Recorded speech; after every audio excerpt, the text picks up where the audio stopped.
Pause. Hello everyone, welcome back to another one of my Colour Palettes of the Masters mini-series videos, and today we're looking at an artist who I'd never really heard of before, but now that I've seen some of his works and done some studies now of the sort of colour palettes he uses, actually I probably have come across him and not really realised he's one of those Renaissance, is it Renaissance? Baroque even, not Renaissance, I beg your pardon, style painters who, they're the sorts of paintings that you see come up in auctions that you promptly ignore or buy so that you can resalvage the frame, is how I put it. So let me tell you a bit about today's artist. Today's artist is Peter Paul Rubens. He is not a very well-known artist in the general sense, but he was born roughly around about the late 1500s and then died mid-1600s. He was Flemish, which is, you know, there's quite a few well-known artists that comes from there, or at least is Flemish. He was highly influential in European art, blending elements of classical and Renaissance traditions. Now, that's probably why I wanted to say Renaissance in the first place, because his paintings still have quite a lot of Renaissance flair, despite the fact that he's in the Baroque period, so he's slightly out of that. Now, the landscape we are looking at today is this one here, and I will put a bigger version here for you to see. And it's called Landscape with a Rainbow. I don't know if this one ever actually truly had a proper name. It probably did, but nobody knows what it is. So it's just called Landscape with a Rainbow. And it's one of Paul Rubens' lesser known works. But at the same time, it is very atypical of the style he painted in. So it's very much a classic landscape, farm workers, animals, trees, very serene, very romantic. And therefore you've got your typical painting style and typical colours that would kind of go with this. And they're probably not that far off of Jean van Eyck's colours from the Renaissance period. So let's take a look and pick out some colours on what we've got going on here. I'm going to work from a slightly bigger version on my tablet just because this is tiny for my eyesight. So what have we got? What have we got indeed? Right. So the first and foremost is there's a lot of ochres, there's a lot of umbers. So you've got your classic kind of colours going on. So I'm just going to pick up my first two classic colours that I can see in here. They're very close together, but there is an awful lot of it in this painting. The first one is this one, which is a slightly more orange tone. Which you will see.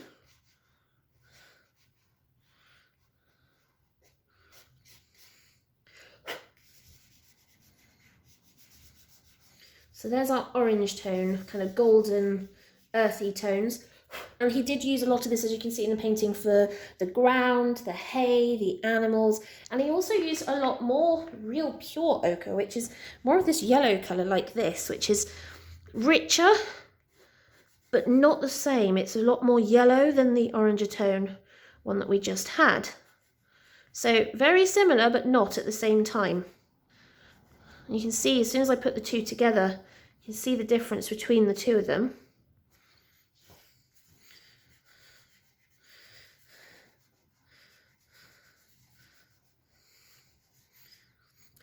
Right, now, where do we go from here? Well, probably into our blues and violets, and he does have a lot of violets going on in here. So let me dig out my blue tray. So he has gone for the more warm tone blues. So let's pick out some warm tone blues. In fact, we've got two here that I want to use, which are very atypical what's in this painting, and often what I've seen in quite a lot of his paintings. And this is a very violet blue, which he tends to use a lot for things in the distance. So whilst it is a warm tone blue, it is still not as yellow as the colour that he uses for his skies. And because of that, you then get that kind of classic colour distance. And I probably shouldn't have blended that still with some of this on my finger, which is a bit of a problem, because I've just messed that colour up by doing that. I know what colour that's supposed to be. So let's put some more over the top, and that makes more sense. So I'm just going to lightly blend that, that's better. And then the colour that he tends to use a lot for the skies, which is a more yellow blue, which is like this. Obviously he's using a lot of variations with white.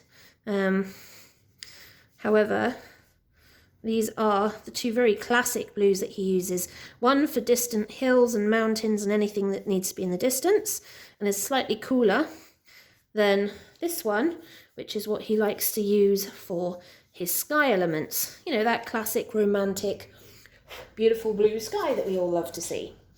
Now we go into our greens. And he's got a couple of different greens. He has some blue greens and he has some yellow greens. But some of those yellow greens are so yellow, they're almost yellow. So, what direction do I want to take this in? Do I want to go green or do I want to go yellow? Well, actually, I think the answer is no, I'm going to have to go yellow, I think. Just which version of yellow? Because he's... Oh, sorry, guys. Smacked the camera and then dropped the pastel. What do I know? Right. Actually, I think this isn't far off the kind of colour yellow that he's actually used. And he's used this a lot for the kind of highlighting the trees, and it's a very blue yellow. You know, somewhere along the lines of with green in it. It's almost funny, really. Because you don't really expect to see that sort of colour on this palette, but it's there. Right, let's go for more of our greens. Now he's got a classic kind of moss green. So let's find a nice moss green that we've got in here. That's the problem with these kind of colours, that's a nice moss green. So we've got our classic kind of moss green, which is a nice yellow green. And he's used that on a lot of his mids. You'll also note that some of the farmers and the peasants are all wearing various tones of blue and red. Along the lines of, oh, what a surprise. Right, so there's our green. And let's have a look. So we want a kind of blue-green. It's quite dark. It's quite a, almost like a neutral colour. Like a neutral blue-green, which kind of weird, but it is, yeah, this kind of colour. So this is where you're starting to see a lot more of your cools being played off against your warms. And certainly with regards to distance. So you're starting to see more of that aspect of what's in the foreground and what's in the foreground. And what is cool and what is warm. Now, that's used a lot more in this time period and some in the Renaissance as well, but nowhere near as much as you see it played upon now.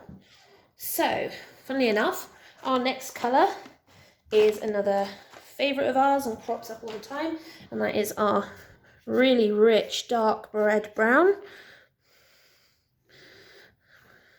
which pretty much replaces a lot of what we would refer to as black. And don't get me wrong, they did paint with black because black actually was a fairly easy colour to produce, given that it was often created off the back of charcoal, and that was in a fair amount of abundance. However, so was dirt, and therefore we get a lot of these beautiful rich brown tones that you see in all these oil paintings. Right, so what is our final colour? Well, our final colour has to be one of the reds, and there's the guy with the hay wain directing. I'm not sure what he's directing actually. He's pointing at cattle, or he's fishing. Is he fishing? No, he's fishing, I think. He's fishing in the river between the cattle. He is wearing a red top, and the somewhat pregnant wife, while he looks at this lovely milkmaid, is also wearing a very beautiful red top. And these are, again, they're more of the kind of orangey red colours. So let's dig out an orange red. These are all oranges, so I don't know why I'm looking at oranges when I want a red. probably know why, but you know,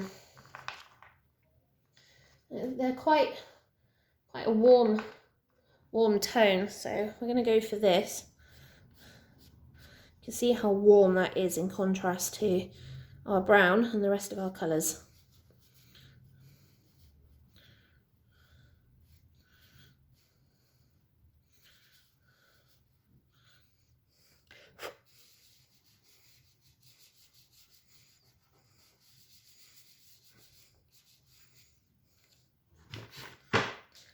Right, well, hopefully you guys have found that interesting. A look at a little known Baroque painting, but at the same time, a very classic representation of the out of Renaissance period paintings coming into the Baroque period, where they still have an element of that Renaissance feel and colour palette, but you're starting to see a lot more of the difference between the cools and the warms, and you're starting to see additional new pigments coming in, which is then starting to create some more interesting colours. So hopefully you guys have found that interesting and fascinating. I think what I might do is I might create colour cards for these and put them in PDF form somewhere so that you guys can download them and look at them at leisure. Once I've got do a few more of these, and I've got a few I can put up for you all. Any questions, please leave them in the comments below, and I will see you all soon.